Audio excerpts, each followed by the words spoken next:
Good morning, everyone. My name is David Mancic. I'm the Acting Dean of the Division of Extended Education at the University of Manitoba, and I'm delighted to be today's moderator. The webinar for today is called After the COVID Pandemic, the Role of Universities and Colleges in Building a Stronger Canadian Economy.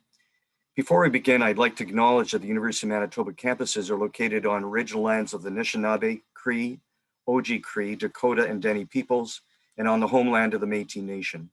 We respect the treaties that were made on these territories. We acknowledge the harms and mistakes of the past, and we dedicate ourselves to move forward in partnership with Indigenous communities in a spirit of reconciliation and collaboration. Now, the purpose of today's webinar is to discuss the future of work in the aftermath of the COVID-19 pandemic. The disruption caused by COVID-19, coupled with its transformative effects on the future of work, has placed tens of thousands of Canadians in the middle of a widening skills chasm. We will call on our panelists to share their thoughts on the future of work and the role that colleges and universities can play in the months and the years ahead.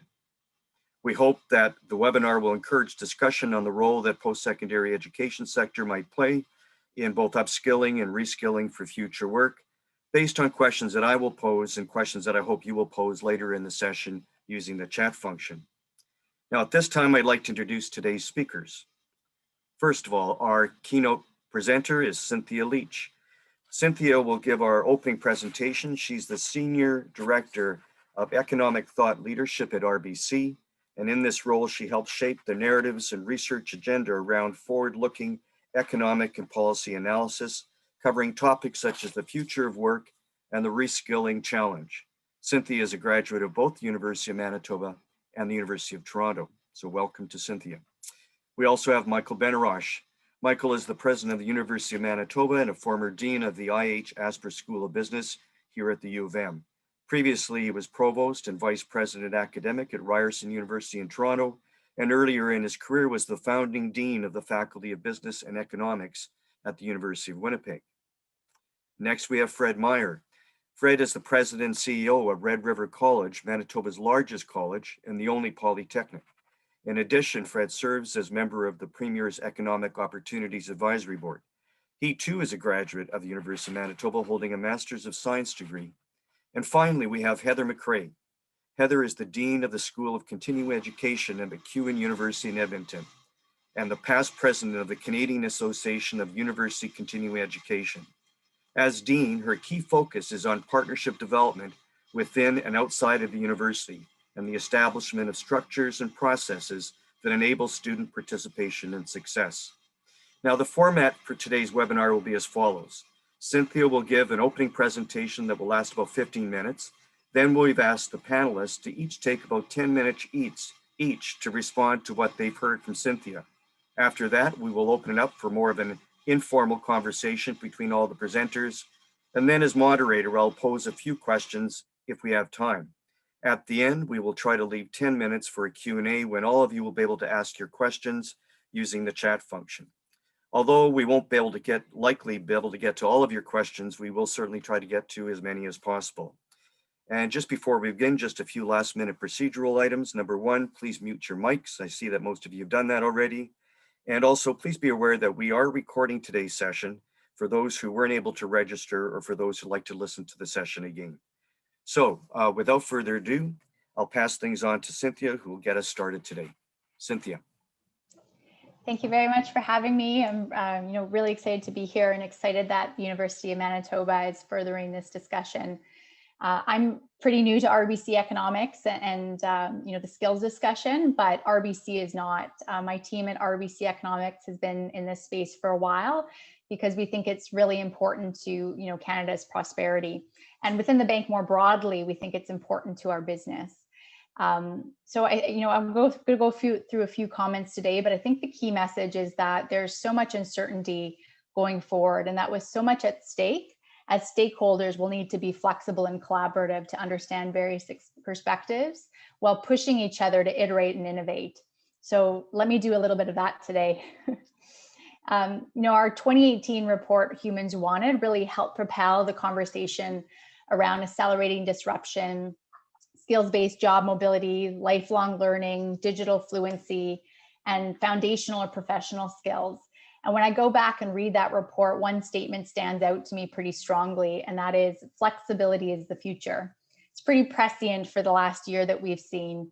And, with all the doors that COVID and other changes have opened, we think it's going to be what we need going forward. For us, we're digesting the future of the economy of work and skills through 3 drivers. The first is digital and advanced technology. I think we all recognize the great leap forwards in digital innovation over the last year, digital adoption, and some factors supportive of its staying power. Businesses and institutions have invested a lot in digital, and institutions like governments continue to do so. Also, household habits have been permeated by digital, as the digital has permeated so many areas of our life, be it home, school, work, social. And so going forward, as we've seen, businesses and institutions are going to need to continue to confront their revenue and business models and to invest in new technologies. Our next driver is facilitated by digital, and that's distributed collaboration and service models. How the prevalence of this remote work, hybrid or remote schooling will change the way we collaborate and open opportunities to do so. We think this is going to be a factor to reshape our cities. Undoubtedly, downtowns are still going to be very important, but home as a key locus of so much economic activity is going to change where businesses are located, the density of businesses, and provide impetus, we think, for more automation and the gig economy. Distributed for us also has another sense in terms of personalized, that with digital and tech, the other side of that is big data.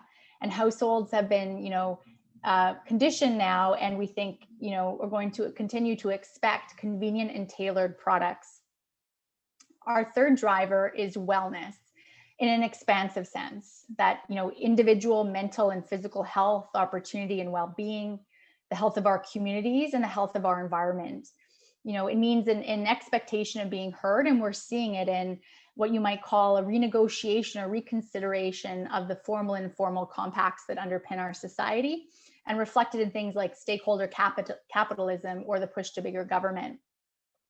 When I think about these drivers, to me, it's a negotiation of extremes, or some people in my team like to call it blending of worlds: physical, digital, centralized, decentralized, or trust division.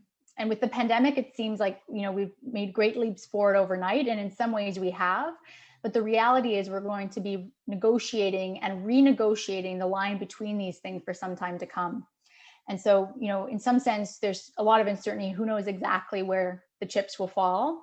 So we have to be prepared. And that goes to, to maybe the top line message of all of this, with flexibility is the future. And in terms of skills, it's resilience, adaptability, and creativity. We see really strongly.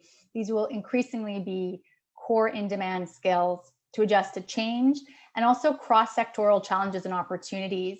With digital and advanced technologies, blurring the lines between conventional fields, there seems to be a lot more opportunities that creativity could really leverage. Otherwise, the messages forward reflect or harken back to the messages that we saw in Humans Wanted, this continued duality of digital and human skills, but more intense. And actually, intensity is one of the overall themes of our skills research. It's pretty interesting that it's less about any one skill, and more so that there's less growth in jobs requiring few skills of high proficiency or importance. So, in 2006, we find that 40% of employment is in jobs in which 2 or fewer skills are important. That employment shares fell to 34% in 2017. And as you can imagine, with the job composition shifts through COVID, we've seen that fall even more. We're going to see digital skills permeating more jobs. Jobs that are at high risk of disruption and were before the crisis, and hard hit sectors where businesses have had to innovate and invest and reevaluate their models. One thing we're doing right now as part of our research is try to understand the evolving digital skills in the retail sector. And we're also going to need, as you expect, high proficiency digital or technology skills in a small but growing share of jobs. That's something we saw when we looked back at employment data since Humans Wanted in the pre-pandemic period. The job growth was particularly strong in positions where technical skills were strong. where technical skills were important, particularly things like, I think it was operations control and quality assurance. These positions were still less than 8% of total employment, but they are growing. So we'll need coders and we'll need broad digital literacy, but another key message that we need to continue to emphasize is that the skills needed to build and interact with technology are not strictly data centric. That, we'll continue to need a nation of critical thinkers, of complex problem solvers and communicators. And that these human skills become necessary and more important when technology is taking away routine tasks, and we need it to work alongside it.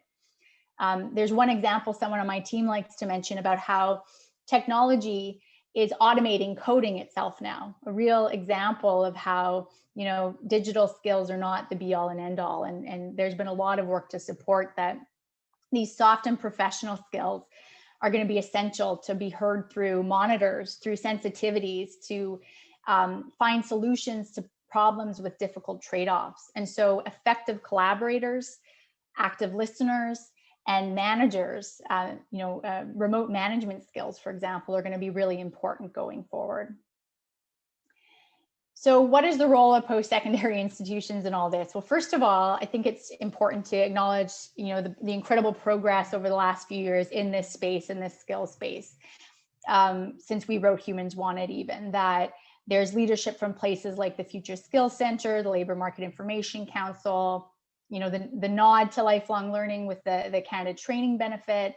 Also, what post-secondary institutions have done, we see, prioritization of work integrated learning, of an introduction of micro-credentials and like documentation and non-academic skill building. So there's still a lot more to go. There's still a lot more to work to do, but we've done a lot. And post-secondary institutions, of course, are on the front lines. Education is strongly correlated with high skill occupations. But further steps will mean, confronting tensions with traditional models that work in a lot of respects. Universities and colleges have core functions that, absolutely need to be preserved. Research, technical training and skills and knowledge of certain occupations, or hands-on training.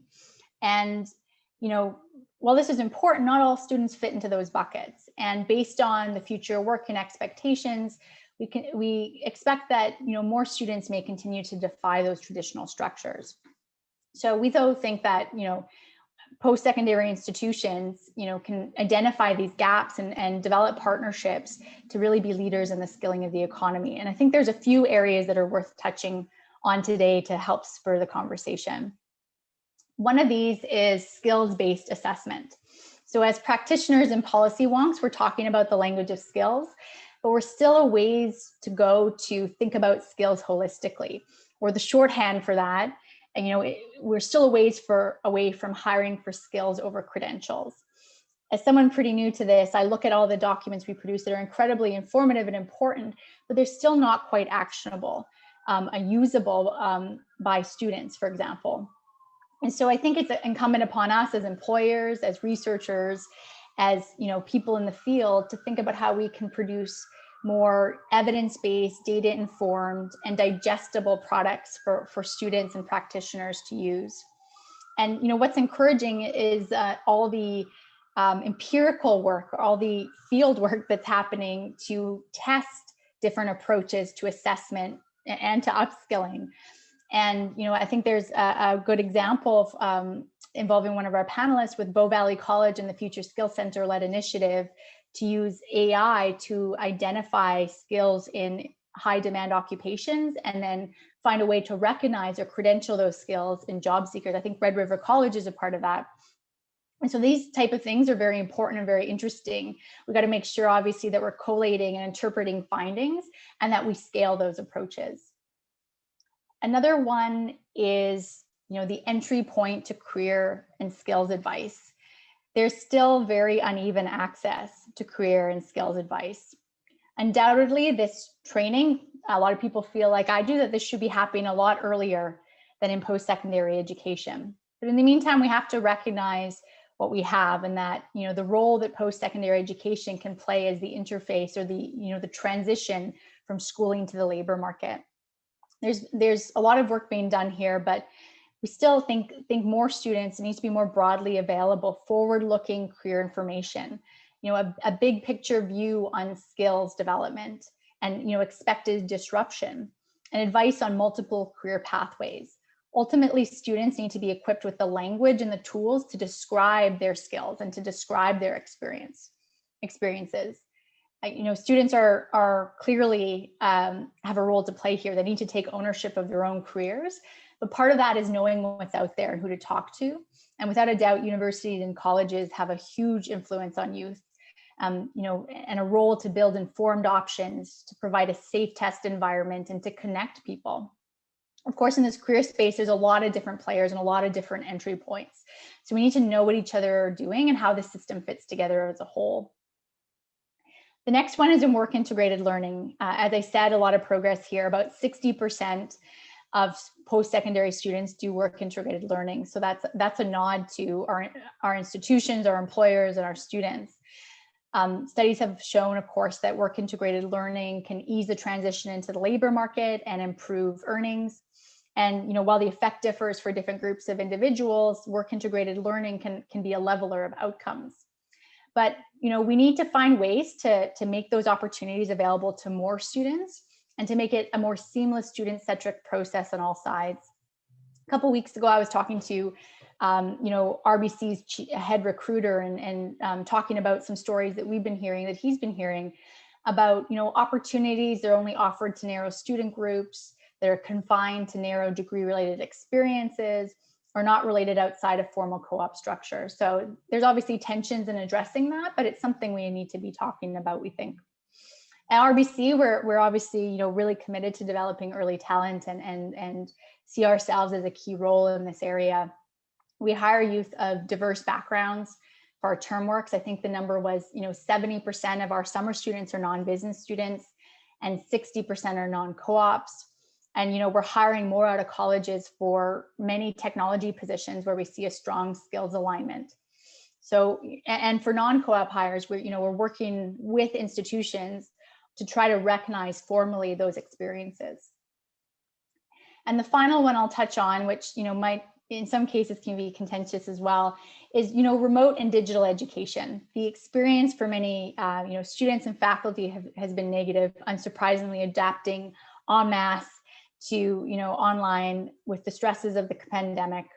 But as much as students and faculty will want to get back to campus, and there are many things that cannot be replicated, many aspects of the campus that cannot be replicated digitally, I don't think we can ignore the potential of digital tools in education.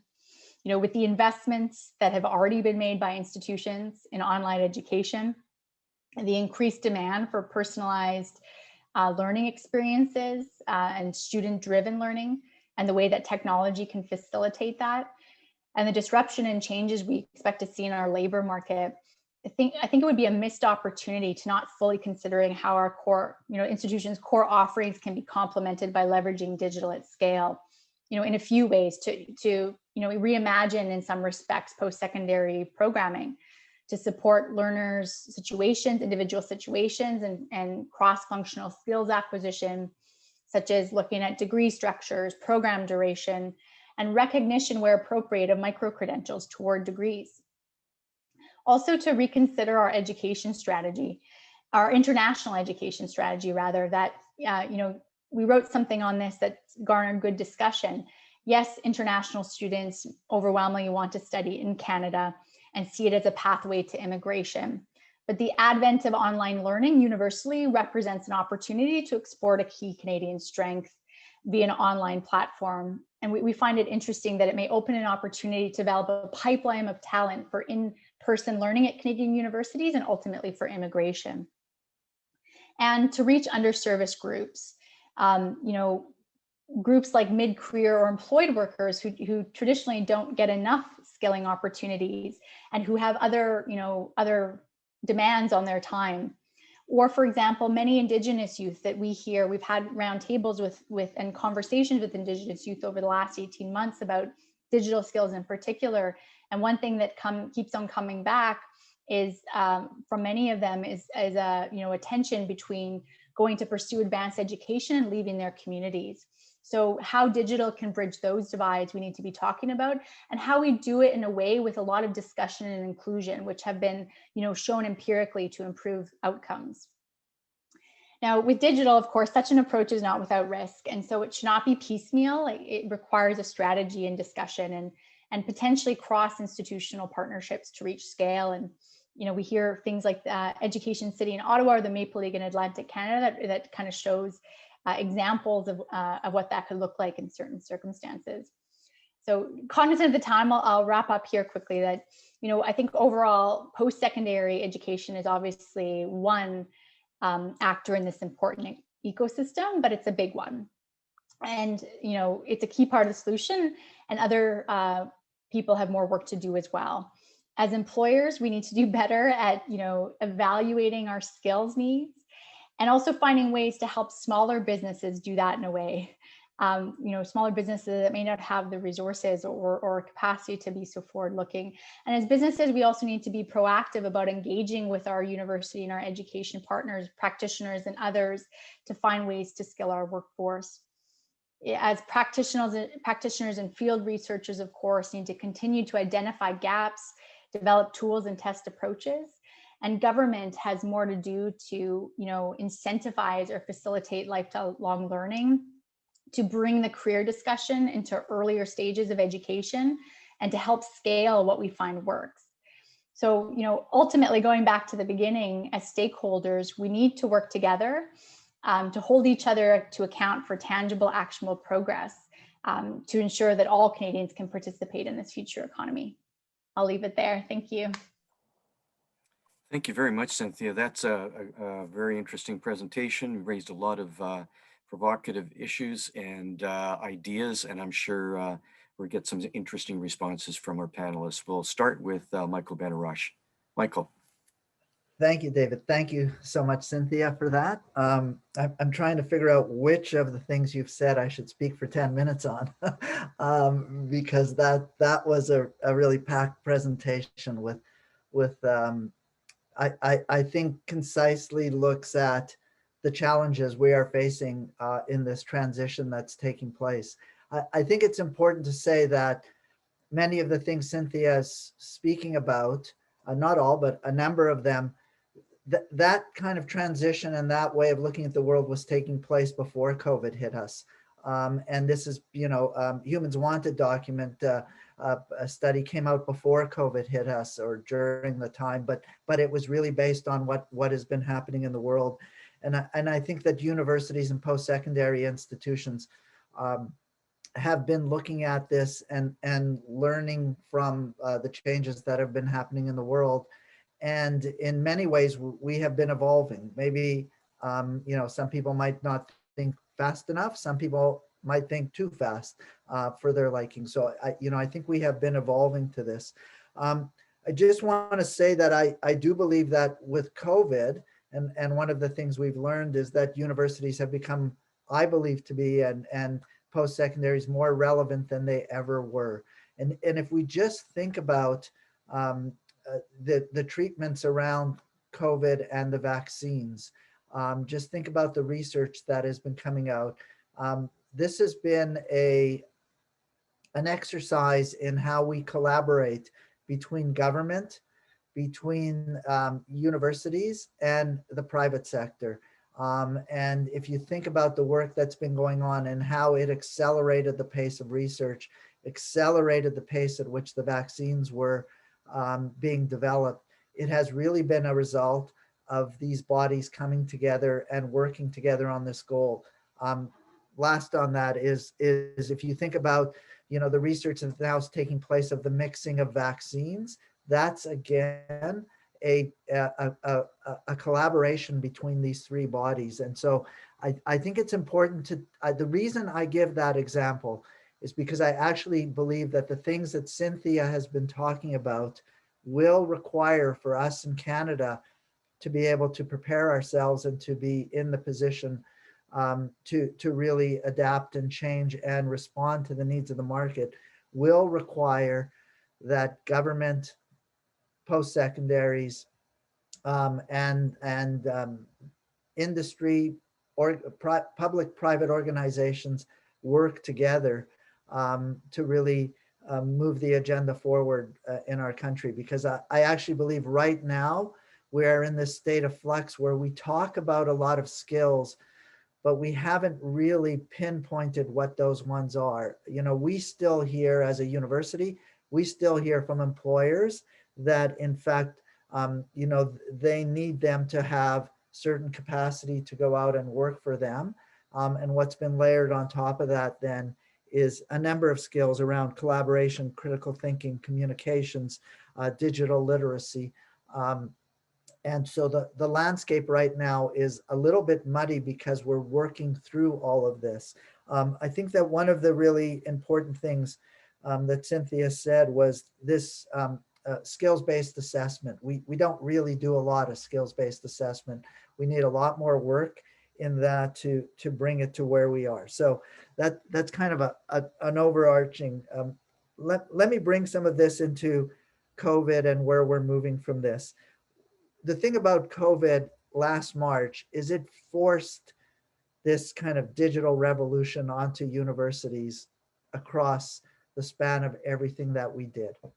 And so we took the technology that was available and we adapted to it. And I actually think that at the end of the day, this generation that went through these kind of next 3 or 4 years of graduates who have gone through more than a year of this, will bring to the workforce an experience and a knowledge that will be extremely helpful for how we reform the way we work.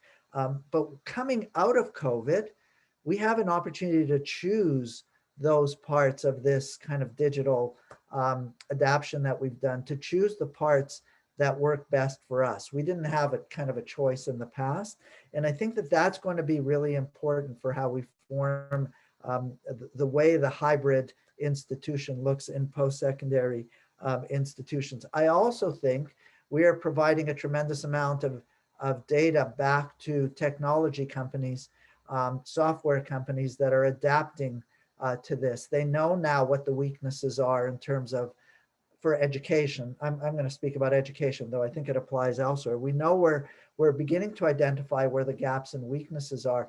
I think that's going to lead to a revolution in the technology that we use, because this online experiment that we did was really full scale. It was across the world. And to get that kind of feedback in a short period of time is something that we wouldn't have had in the past. I will say for universities, you know, some of what Cynthia has said is a struggle and a challenge, and it challenged us to move in directions that we're not, that we haven't generally been used to. And it's led to a debate internally about whether our job is to educate people in general or whether our job is to prepare people for the labor force. And I want to say that I actually think it's somewhere in between there. And I can't tell you if it's halfway or if it's closer to one end or the other. I worry if we go too far to just preparing people for the labor force, that we won't be able to settle on anything that sticks and has a long-term impact. And so I think we have a responsibility still as universities to try to think of how to adapt to this. I think a big part of what we need to do also is around lifelong learning. And I think that one of the changes that has happened is that we can educate students, they can go out, but we know if we look at from one generation to the other, you know, my generation, you know, went to companies and worked for a long time. And as you look over the last 30 years, that has begun to change. And now I think we're looking at people moving between jobs fairly quickly during their career and during a career span, moving towards a variety of different jobs. And so how do we train people for that from a university perspective? A part of that is the resilience and flexibility that we can provide them, but a part of it is really lifelong learning. And this is where things like micro-credentials, diplomas, short courses really have an important impact. And we're going to have to be very nimble and resilient, and we're going to have to be in contact very closely with employers of all kinds to be able to really learn and have a two-way feedback. I actually believe that a part of this is arising for universities because of this quick change, and because people only stay in jobs for 5 years, employers don't want to invest as much in those people as they may have 20 years ago when they knew somebody would stay there for 20 years. And so that's being downloaded on the post-secondary system. I don't want to lose track of the fact that as post-secondaries, I think we have a mandate that's beyond just training people for the labor force. I think we have a mandate to train global citizens, people who can be active members of our society. I think we have a real mandate around social mobility and ensuring, and Cynthia spoke about this, ensuring that people from indigenized and other marginalized communities have opportunities to come and learn and then be able to succeed in their lives from there, and that those sometimes require different ways of teaching, different ways of learning.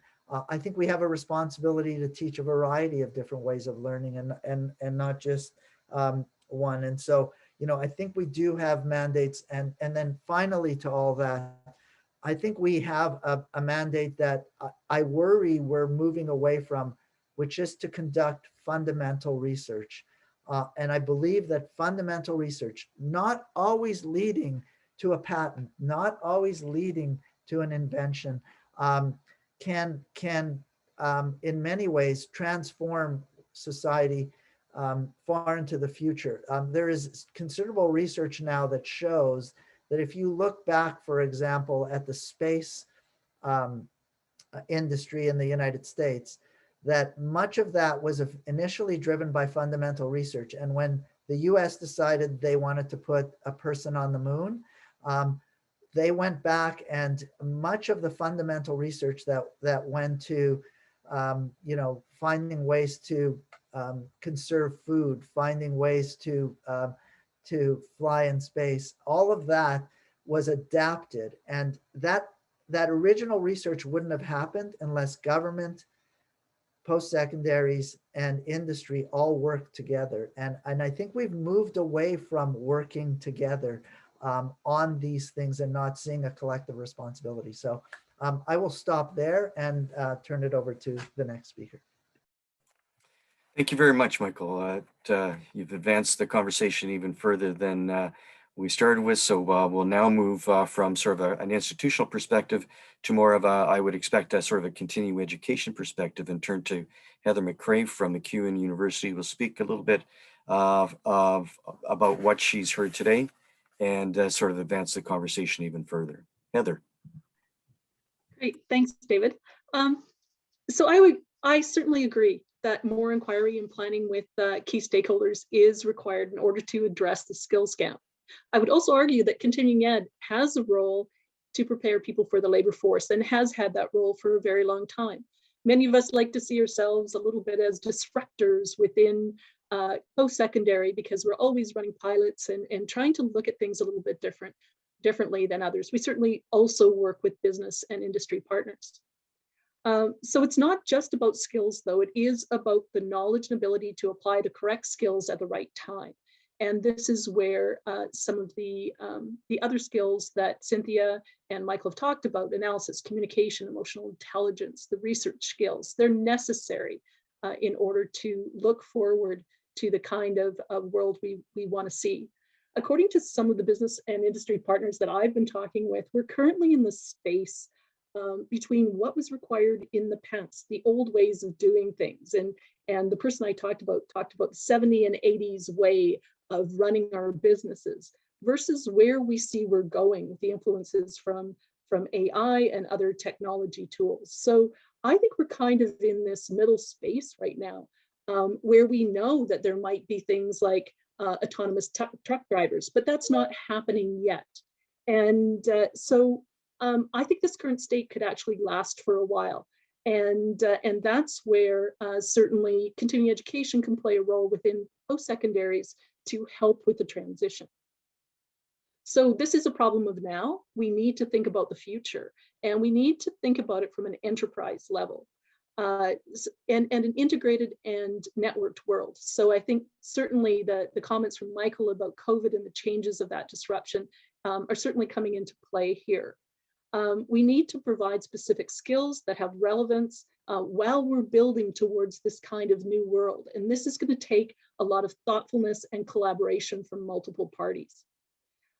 Cynthia identified 3 drivers that she sees as moving us into the future. I think we need to combine these drivers with collaborative development in things like micro-credentials, in things like understanding our role in terms of improving economic growth and well-being, and also embracing emerging technology tools with the kind of curation that we can do within post-secondary in order to ensure that they are the right kinds of tools, that they're not just used in isolation, but used in terms of helping the whole enterprise level of the organization to be more effective. And we have examples of this already. We've seen it done in Shopify, we've seen it done in Instagram. So how can we do this within our own practice? So within continuing education, I would argue that we're very used to working between the sectors and the disciplines in ways that traditional university programs have not done. So here's an opportunity, I think, for continuing ed to really start to play a role in terms of merging some of the durable skills and knowledge with specific skills that is needed. And that will take a lot of collaboration with other stakeholders, as Michael has noted. We can't do this alone. We need to work very clearly with others in order to do this. So what does it look like in terms of incentivizing lifelong education? I mean, I'm wondering, how do we do that? We hear about it, but what are some specific things that we can do? I think that we need to ensure that there's easy access training supports for learners. And in the past, a lot of the funding is for students in traditional undergraduate programs approved by the ministry, and not in the continuing education, lifelong learning sphere. So how can we change that? We also need funding for curriculum development that can be shared. And I'm a big advocate of open source. I know not everyone is, but from my perspective, I think a lot of these micro-credentials and skills-based programming are going to have a very short shelf life because of the disruptive technologies, because things are moving so quickly. So instead of expending the funds within the university, can we look at ways to share and collaborate curriculum more broadly throughout the sector, so that we can all have access to these tools, we can assist people with the now and help them to get to where they need to be. I also think that the return on investment for business might not be within the continuing education unit. And I think that there needs to be an incentive for post-secondary institutions who are doing this work. So by that, I mean that the benefit is going to be in the job market. It's going to be in the businesses. So we're making the initial investment to assist with skill development. Is there a way that return on investment can actually be measured and provided to universities in order to continue to allow us to integrate our research and practice and provide these kinds of skills in a meaningful way? I think we also need to have a multi-sector dialogue so that we can think from this systems change perspective, so that we have less focus on occupations and more on transferable skills, and help learners see their place in the ecosystem. And I think this is where the Humans Wanted article does a very good job in terms of identifying that there's different ways of looking, particularly for youth, at how they think about their ongoing career. And finally, I think also we need to have some kind of, I'll loosely call it a skills navigator, someone who can bridge the career thinking from K to 12 to post-secondary and through lifelong education to help people along that journey, because we do see it as a journey, but we do look at it also with a more narrow, institutionally focused lens. So I think that's probably where I'll leave it for now. Okay, thank you very much, Heather. Now let's move to Fred Meier, who bring more of a college perspective, I'm sure, to the discussion this morning. Fred. Thank you very much, David. And I do want to thank Michael and Heather for their comments. And A shout out to Cynthia and really the thought leaders at RBC for the work they've done on Humans Wanted, but also in their follow-up report on bridging the gap, which actually brings in the conversation of COVID to Humans Wanted. We're at a very interesting point in time for us. Red River College is Manitoba's polytechnic institution. Applied learning is something we've always done. We do very well. And we're actually in the midst of a strategic planning process. And as I told our leadership team, I don't think there's a better time for us to go through that process than right now to learn everything we have through going through a pandemic and sort of coming out the other side. So really what I want to share today is a bit of the perspective of what we're hearing from our partners in industry and employers that we're reaching out to, and some of the things that's inside of Humans Wanted that we've tested as well going forward, and sort of how that fits into the feedback that we're receiving. And obviously, one of the things from the pandemic that we've really noticed and has sort of come out is that many of the things in the report that came out prior to the pandemic in Humans Wanted is really been accelerated through the pandemic. We see this as a 10x change in some cases. Just think about work from home, for example. Before, where we may have been tracking in the low single digits from a percentage perspective, in the matter of a few days, we went to 50% of our population, if you look across North America, to working from home. So what we're learning from that and the pace of the change is really something that we're embedding into the strategic planning process that we're going through. So we currently have this relationship and have been reaching out to over 700 representatives who sit on our advisory councils and our sector councils for some of their thinking.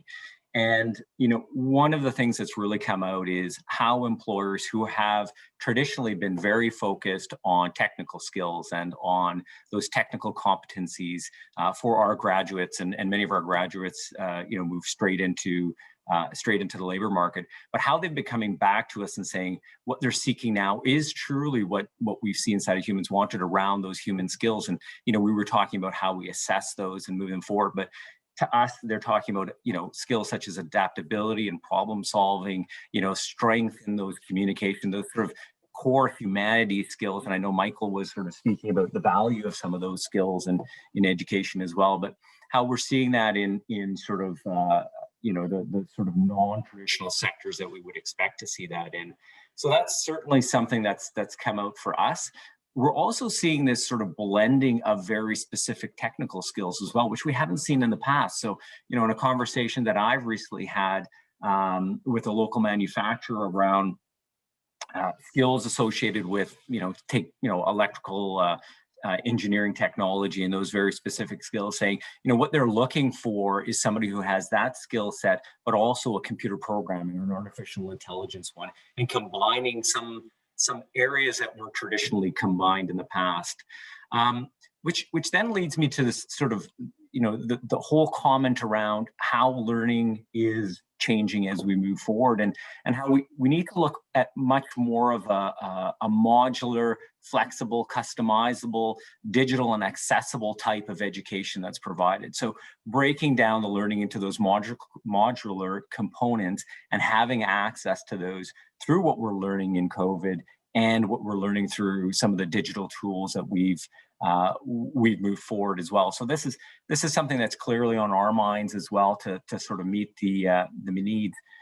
The other thing that's been a learning for us as well, and what we're hearing from many of our stakeholders as well, is the fact that the learner is changing. We've traditionally had an approach in post-secondary, and I'll speak from Red River College's perspective, that our learner is somebody who is at the early part of their life and is somebody who is looking for that type of intense learning at the beginning of their career, and then that extends, and I think that somebody had used this example, is going to carry them on throughout life.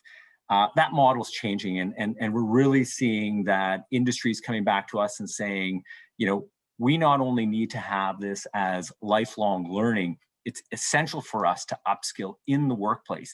At the same time, they're saying to us, we can't lose our employees, to a dedicated period of time in a post-secondary. We can't let them go for 2 years to get the skills they need.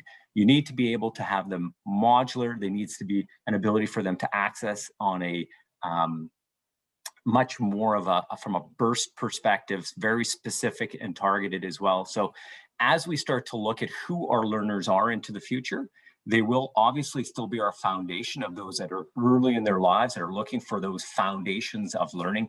That's a critical aspect. But that is starting to skew, and if you look at spending, in my mind, is going to skew more to you know, an age class and a worker throughout their career as well. So that's something clearly that's on our minds as well. And then when we look at, and I know some of us were speaking about digital tools as well, and sort of the ability for the use of some of those tools, what we're seeing is that it's in fact reducing barriers to entry for people into post-secondary as well. There are many examples that we've seen, and I know there have been struggles as we've gone to this remote learning, but we're also hearing many stories about people, and I think one of the other panelists has mentioned this, about accessing education that was traditionally not available to them. Take, for example, somebody who is a single parent and doesn't have the opportunity to dedicate time on campus. Yes, there's always been offerings there, but not all of our offerings were available. So we've heard those stories.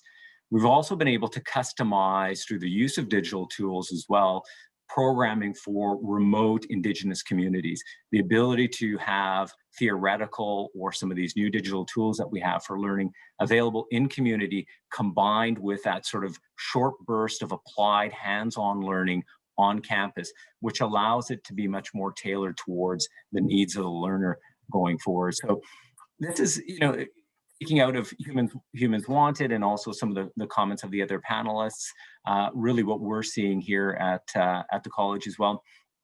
And I'll just touch on a piece that Michael had said about challenges to post-secondary, and I completely agree. There are challenges as we go forward, but there is an opportunity for collaboration, and I think collaboration across the post-secondary. So, you know, our ability to work on you know, applied learning and our ability to look at applied research and the ability to combine that with other post-secondaries as well to achieve the outcomes that we're looking for in graduates is something that I think will be pursued. And, you know, we've got great partnerships right now with our universities, the University of Manitoba, University of Winnipeg. I think there's an opportunity for us to leverage that going forward to achieve the outcomes we want going on. So I could go on much longer, but I think I'll wrap it up at that point in time and look forward to some of the questions that people might have. Thank you very much, Fred. So we've heard from Cynthia, we've heard from Michael, Heather, and Fred, different perspectives on the same kinds of issues. And I'm just wondering, before we turn, I pose a few questions and perhaps we go to the chat function, if there are some things that the panelists would like to respond to with, you know, among themselves, or if Cynthia, you'd like to pick up on anything that you've heard from the panelists this morning. Maybe I'll pick up something from the chat room, actually. I think, first of all, thank you for these great responses, and obviously coming from someone not day-to-day in this world, I do so respectfully with my comments and really appreciated hearing the perspectives from people on the front line. So thank you, and really keen to continue hearing that. There's a comment in the chat that I think is interesting about, you know, what is RBC in this space for? And because that's a question I asked when I first started, but, you know, it's generally that, you know, we see that, you know, for a cross-Canadian business, we're such a big business that, you know, if our youth in particular, but if our, you know, our labor market is healthy and vibrant and it can deal with these disruptions, and it's ultimately good for our business and it's good for Canada, and what's good for Canada is good for us. And, you know, we've been, you know, not to turn this into a spiel, but like I've been impressed myself with the scale of our commitment within our business to look at using the skills-based framework and to apply lessons from that to think about how people move between jobs, to our summer programs, our rotational programs, and tailoring those to different, you know, constituencies and skill sets, as well as to what we're trying to do in the community. it's because we view it very important genuinely amongst our leadership that we continue to want to be in this space. David, Thank you, Cynthia. Michael? I just wanted to also say the Humans Wanted document. I mean, when we think of academics publishing a paper and then looking at citations as a measure of an impact, this document, this research by the Royal Bank, I think triggered a discussion across Canada and got government's attention very much on this, and got post-secondary's attention on the focus of the document. And so it actually, and I'm not saying that just because Cynthia is here, but it's actually a document that kind of galvanized the discussion, whether you agreed with it or not, across the country, and brought together a lot of things that people were talking about and thinking about. So it actually is one of those documents that gets referred to a lot, because it brought together a lot of things that a lot of us were working on. It also kind of highlighted or helped us highlight some of the gaps in what we're doing and how we examine this. I mean, one of the big challenges is moving from, kind of competency-based education or to like this skills-based. And what is that? Like, how do we teach that? So let's just take critical thinking. How do you teach critical thinking? How do you teach somebody to be adaptable? I think a lot of us may have thought of that as, well, some people are adaptable, some people aren't. I mean, can we influence that? I think COVID taught us that we can be adaptable. We might not like where we adapt, but we can be adaptable on it. So I think the document was really important because it created a national discussion on these very important issues, and got us refocusing on some of the changes that we need to make going forward. I also wanted to just pick up on something Heather said, which was around micro-credentials and the lasting impact. I think we call them micro-credentials now. I actually think for universities, we used to call these other things diplomas, certificates. I think for universities, continuing education has to become more important as we move forward, because it's through continuing education that we can actually become very quick at providing programs that can fill skills gaps. I also think we should blur the line a little bit between continuing education and universities to allow students to be able to take groups of courses at continuing education, say on data analytics. Let's use that because it's an important example, or on digital literacy, and find a way, even though we might not test them the same. I know this might be controversial in some sectors of the university, to actually give them credit for that. And then on their transcript when they graduate, they do have these different credentials going forward, and I think would really benefit them in the labor force. Thanks, Michael. Heather, how would you like to respond to that? I saw you nodding. I'll respond to Michael. Wow, Michael, I really appreciate what you're saying, and the whole notion of having continuing education courses being considered as part of an undergraduate or graduate program. I think that is a fabulous idea, and I challenge you to take that on if you would like as a university president. There are some problems with micro-credentials that I just wanted to outline that I think that continuing ed is certainly struggling with right now, because they do provide us with this opportunity to, for short bites of learning that can help bridge these gaps in knowledge.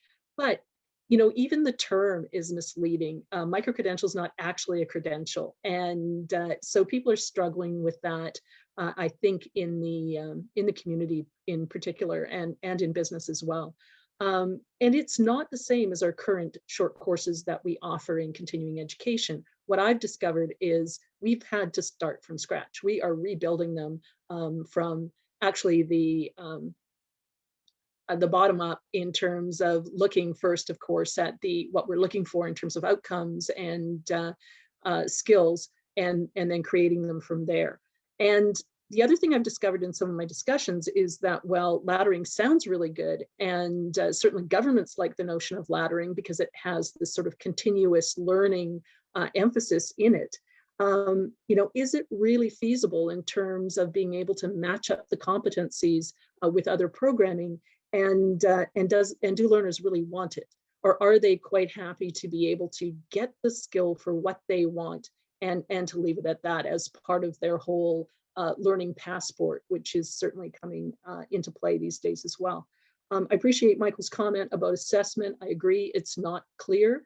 And the other challenge with that is, how do we get universal recognition? So while a degree is known all around the world as a degree, a micro-credential is not the same. It's not seen as, the term is used widely, but is it really understood? And I think that's one of our challenges we're facing right now.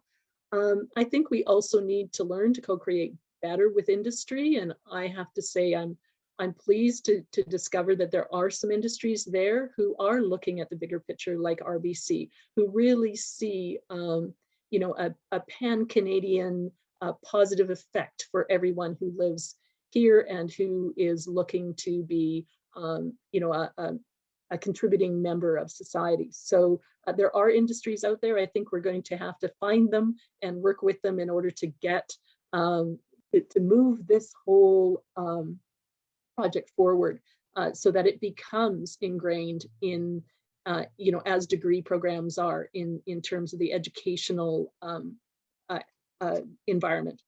And finally, I think part of that is certainly what Michael has alluded to, which is we need to figure out the positioning of micro-credentials within the academy, because right now they are just really misunderstood. Thanks, Heather. I think we pay a lot of lip service to the notion of sort of micro-credentials or non-degree programming being complementary to our degree offerings. But I sense there's a tension there, I think, in many institutions. I'm not sure they're seen as equal, and I'm not sure that we've clearly articulated the relationship of that complementarity. So I appreciate your comments there. I see that Fred would like to weigh in on the conversation as well. Fred. Yeah, thank you very much. There's a couple points that I did want to weigh in on, and Michael makes a great point around skills and the ability for us to provide assessment. And then I'll go so far as to say on those sort of human skills and ability to provide a credential or some way of measurement and then recognition. And Michael knows we've had a lot of discussion. We've got a great table of post-secondary presidents in Manitoba, and we've had this discussion as well, and it's been a robust one, and there are a lot of challenges associated with that. As employers, though, continue to ask for this and trying to find a way to navigate through that around how you measure the competency, it will be a challenge that we continue to face and go forward. On the micro-credential aspects as well, as an institution that actually issues micro-credentials and comes forward, Heather, you made a comment around it not being a credential, and I think the concern there is that we need to make sure that we have a very robust framework, and I think that was mentioned as well, that can actually be based on a key component, which is assessment, and making sure that we have consistency on the strength and the performance of what those credentials are. And I think that's what's lacking right now. So it's left to an institution. We know right now that there are many private organizations and others that are calling everything a micro-credential right now, which does water it down, and that's a concern that we have. Coming from an institution that actually has, a fairly rigorous standard around that, which is based on sort of a national framework that's just starting to be developed through CICAN and others as well. It certainly is a concern we have, but I do want to go back to the point around it being a credential. We do certainly see this as being a credential that provides a skill that's measured and that is in response to a need that's either in an industry specific or other needs that are out there. So just coming back to that aspect as well. In fact, we had an opportunity and we were asked to sort of step forward both from a private sector. So Skip the Dishes here in Manitoba worked with us to develop a micro-credential for them that was assessed and developed based on those criteria. And we also rolled out a number of micro-credentials associated with a COVID response. Now, not everything we did was a micro-credential. In fact, some of that was just training. And essentially it was, it didn't have the rigor that was needed for a micro-credential. So again, there's a need for a framework, there's a need for consistency, but I don't want to step back from the need for this type of learning into the future. Thanks, Fred. Your audio was a little muffled there at one point, but I think we heard most of what you had to say. I'd like to go back to the Humans Wanted document that we really started with. Cynthia talked about at the beginning. Michael just made a comment about it, sort of inspiring a national conversation. At one point, Cynthia, you talk about a negotiation of extremes. I wonder if you could maybe elaborate on what you meant by, this period that we're living in and looking forward, what you meant by sort of a negotiation of extremes. Yeah, absolutely. I think, it's part of the debates that we're all having, I think embodied mostly in this digital versus the physical world. For me, what I think about always is remote work. That, what does it mean that part of the time I'm going to be interacting and collaborating with my colleagues remotely versus in person? What that does to, the implications for myself in terms of what skills do I need to develop as a manager and as a colleague and on the other side, and also what it does to change the nature, as I said, of our cities, where business is located, next to where people work, and if there are fewer traffic in the downtown core, what does that do to the decisions of business makers for service economy jobs in terms of automation, et cetera. And so the concept is really that, we don't know where that will end up. I say, maybe it's not the best statement in some respects, but that the real work from home experiment kind of starts after the pandemic, when we don't have all those stressors, when we can't just be using, some maybe technology patchworks on what we do, when we can't just be leveraging our previously built up reputational capital.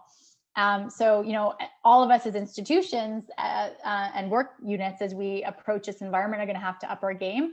And we don't know where exactly that's going to fall, where that fulcrum will sit, because there's reasons, absolutely, we need to be in person in collaboration and to collaborate. There's reasons that, solo work at home works just fine.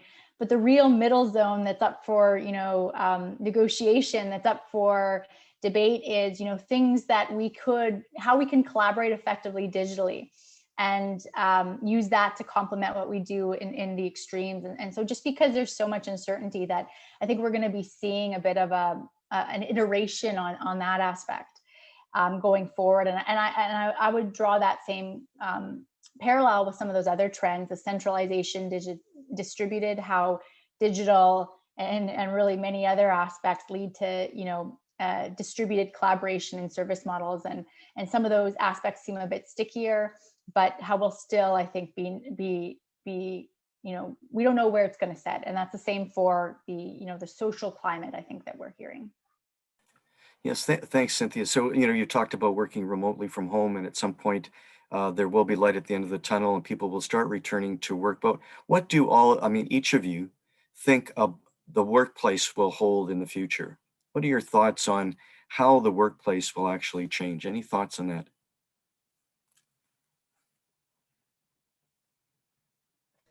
Michael? Sure. Well, I think in many ways, David, that's the $1 million question. But I think Cynthia's hit it right, that and as I said earlier, this was forced on us, and so we all moved to this method. But it would be interesting to kind of look back on the year and say, where did it work? Where did it not work? And what have we been missing? I mean, from a personal perspective, I think that these venues these environments work well in certain ways, but they kill a certain spontaneity that happens at work. So if you think about just sticking your head into somebody's office and saying, oh, so you said this at this meeting, can you tell me a little bit more about that? Now you have to book a Zoom meeting in order to do that. I think some jobs lend themselves better to working remotely and other jobs don't. And I think there's going to be a struggle there. It's kind of internally in organizations about who gets to do that and who doesn't, and whether they want to. I think in terms of space, we have to kind of rethink workspace then, and how we organize our workspace. And I think about buildings that I've been involved in for a number of years academically, and architects constantly wanting to move to more open concepts, and we pushing back and saying, no, we want our small 100 square foot offices. But I think COVID has taught us that, like, what happens after that if people are working partly at home and partly at work. We're going to have to redesign our workspaces. You can't have 100 square foot offices that are used one day a week. And if people are coming in, they're coming in for collaborative purposes. So we really have to rethink kind of how that work is going to take place, and then how our spaces are configured in order to allow people to be successful in the future. And I don't have a crystal ball, but it is going to be an interesting transition for us. Thanks, Michael. This is a question that sort of dogs me as well, is what will the workplace of the future hold? And I see Heather would like to weigh in, maybe Fred as well. Heather? Sure. Well, I think, as everybody knows, in a university, space is the final frontier. So it's where a lot of senior administrators spend a lot of time trying to work out. We moved to a new floor in a building at MacEwan University, and we went to open space because there was a limitation of space, and we wanted to build more classrooms than offices. At the time, it was not a very well-supported initiative, but it was agreed to. I think now what has happened is people are quite happy to have this open space model and see it as more of that kind of hotel drop-in, being able to book space, to book meeting rooms, to book specialty rooms as they need it. So this notion of moving to a more hybrid world is really something that is being supported, but everyone has different terms. So I think that's where it's going to be really interesting at an organizational level. I also think that HR needs to weigh in, particularly in job descriptions. I don't think our old job descriptions pre-COVID really speak to the kind of employee that we are really looking for now. And I think Michael certainly kind of alluded to that. So we do need to think about how we can reframe job descriptions within the academy. And I'd love to be able to do that.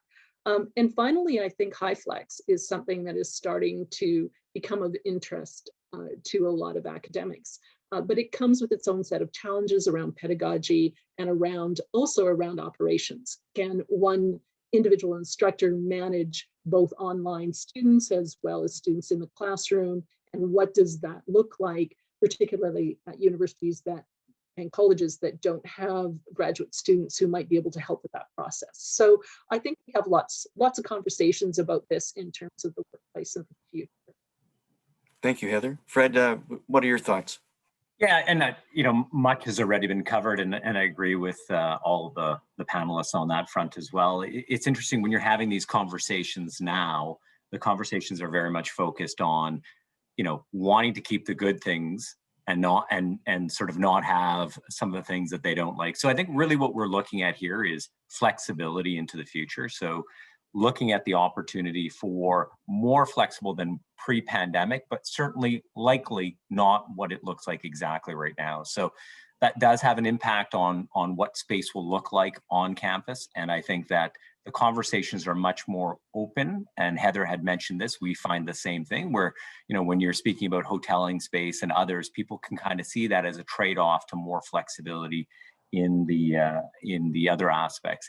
I think the other piece is to look at it from a learner perspective as well. I think the combination, and there's some reports that are speaking about this, but work and life are starting to combine themselves. We see people inside of their living rooms, their children, their pets. So we're seeing more of this, and we've actually broken some stigma and some barriers associated with that, which is probably a positive thing for us as well, to understand that yes, people do have lives and they need to balance off a number of different interests. And I think overall, we become much more accepting to seeing that as a part of work as well. So, thank you very much. That's an interesting perspective that we all have. We've come to understand our shared humanity in ways that perhaps we didn't prior to the pandemic. I see in the chat function there's quite a lengthy comment there to you, Michael. from one of the participants that you may want to consider that. But I do have one question for the whole group as we come to a close right now is, I guess what I'd like you to think about is what lessons do you think we've learned as a result of the pandemic, and how do we prepare for the next disruption, maybe not a pandemic, but some major disruption? What lessons have we learned that we can take forward, maybe in 2 or 3 words or less? Any thoughts on the main takeaways, I guess, from this experience that hopefully we're moving out of? Thoughts? Heather? Well, I think pivoting is the norm. So that is going to be happening constantly, whether it's students or ourselves. And it's not just between online and face-to-face, but it's in many different ways in terms of careers and courses and learning. So that flexibility, I think, is something that Cynthia addressed right in her first statement. And that's something that we have to embrace through all of our work and in all the ways we do our work. Yeah. I think sharing and collaboration is becoming something that is more critical, moving away from those disciplinary focus, you're over here, they're over there, really looking at how to collaborate better with all our different stakeholders and partners, and to include students in that conversation. Great. Thanks, Heather. Cynthia, how about you? I think Heather major takeaways. I think Heather said it for me, that that the conversations that we're having now, not only hopefully that spurs the type of things that we want to be and need to be working on. And so we already start, when the next disruption comes, you already start from a better place. But we also have the honest and open dialogues amongst ourselves as key stakeholders, and this friendly understanding and challenge to do better. I think that's that attitude. One of those professional skills is really going to serve us well going forward. Well, even having conversations about what we're going through, what we're noticing about our ability to work remotely, or thinking about what the workplace will look like in the future, actually having those kinds of conversations in each of our workplaces would help us move our thinking along as well, I think. Fred, Michael, would you like to weigh in finally before we close? Maybe I'll just jump in really quickly. I think that learnings. I think the one thing is that we all have to recognize that it's been difficult. It's been difficult on people, and I think the importance of the human connection has really come through on mental health and people's ability to work together. And also the other thing that I would take away from it is the incredible ability to be adaptable and to actually make the change as quick as we did it. It was something that I'll take away from this. Thanks, Fred. And Michael, just final words? I would just say not to fear change, because we can do it. I would have never predicted that a university could become fully virtual in a couple of weeks. I wouldn't even have said it could have happened in a number of years. So I think not to fear change, and to embrace it in a way that makes us be able to adapt in ways that really serve us well as an organization. Right. Well, that is probably a good note to end on. I want to thank Cynthia for starting us off in a really good way today with her presentation, and to Heather McRae, Fred Meyer, and Michael Benarroch for being panelists and being part of a very engaging conversation. Before we close off, I would like to acknowledge the following people who worked behind the scenes for the past few months to make today's webinar possible: Bill Copps, Rod Lastra from the Extended Education, Brooklyn Strick as well, and the marketing team of our unit here at the University of Manitoba, and of course our panelists who gave up their time to share their thoughts on the world of work in the post-pandemic era. And just before we close, I'd like to provide one last reminder that the next webinar, and you see it on the screen, in this series is called Deciphering the Meaning of Micro-Credentials. It's scheduled for Friday the 11th. Same time, 12 to 1:15 Eastern Daylight Time. Please keep the conversation going by using the hashtag #TalkLifelongLearning. And we thank you for being with us today, and I hope you have a great rest of the day. See you at the next webinar. Thank you.